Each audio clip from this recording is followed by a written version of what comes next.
Salam, perkenalkan nama saya Agustinus Kespo, saya mahasiswa STAK KPN Boraya Sentani. Dalam kesempatan kali ini, saya akan menafsirkan sebagian dari Alkitab yang terdapat dalam Kitab Perjanjian Baru, di mana dari Kitab Galatia pasal 1 ayat 6 sampai dengan 10. Yang menjadi tafsiran kali ini atau menjadi fokus kita pada kali ini terdapat dalam ayat 9, di mana teks ini dianggap sulit untuk dipahami. Ada beberapa alasan mengapa teks ini bisa dianggap sulit dipahami. Saya bagi dalam beberapa konteks. Konteks yang pertama yaitu konteks sejarah dan budaya.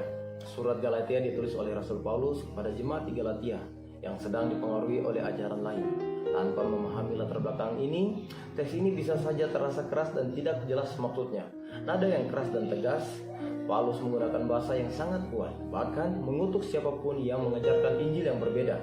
Bagi pembaca modern, ini bisa terasa ekstrim dan membingungkan. Konteks yang berikut yaitu istilah Injil yang berbeda.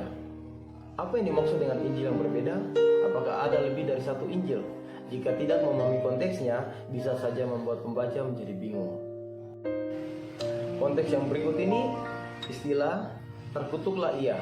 Frasa ini terdengar sangat keras dan bisa disalahartikan sebagai kutukan pribadi, padahal Paulus menggunakan istilah yang lebih berkaitan dengan konsekuensi spiritual.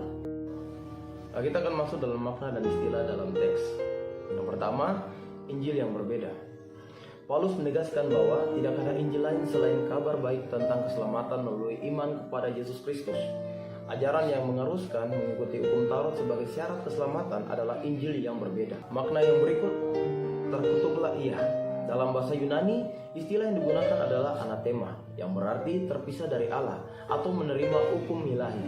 Ini bukan sekedar kutukan biasa, tetapi lebih kepada konsekuensi spiritual bagi mereka yang menyebarkan ajaran sesat. Untuk memastikan kedalaman tafsiran teks tersebut, yang pertama, bahasa asli. Dalam Kitab Perjanjian Baru ditulis oleh bahasa Yunani. Kata kunci dalam teks ini adalah anathema, yang berarti terkutuk atau terpisah dari Allah. Ini adalah istilah yang sangat kuat dan menunjukkan bahwa Paulus tidak mentoleransi ajaran yang menyimpang dari Injil yang asli.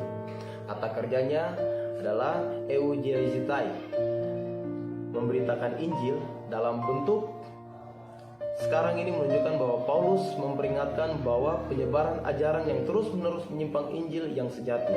Konteks sosial dan budaya, surat Galatia ditulis kepada jemaat-jemaat di wilayah Galatia, di mana sekarang bagian dari Turki modern, yang terdiri dari orang-orang Yahudi dan non-Yahudi, yang telah menerima ajaran Paulus tentang keselamatan melalui Yesus Kristus.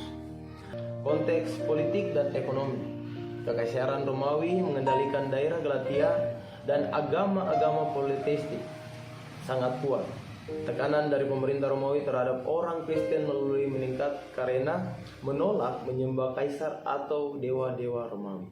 Konteks teologis, Paulus ingin memastikan bahwa jemaat di Galatia tidak berpaling kepada Injil lain yang menambahkan persyaratan hukum Taurat ke dalam keselamatan. Bagaimana teks tersebut dapat memberikan makna bagi kehidupan Anda secara pribadi, kelompok Anda, kelompok tertentu, dan masyarakat secara luas.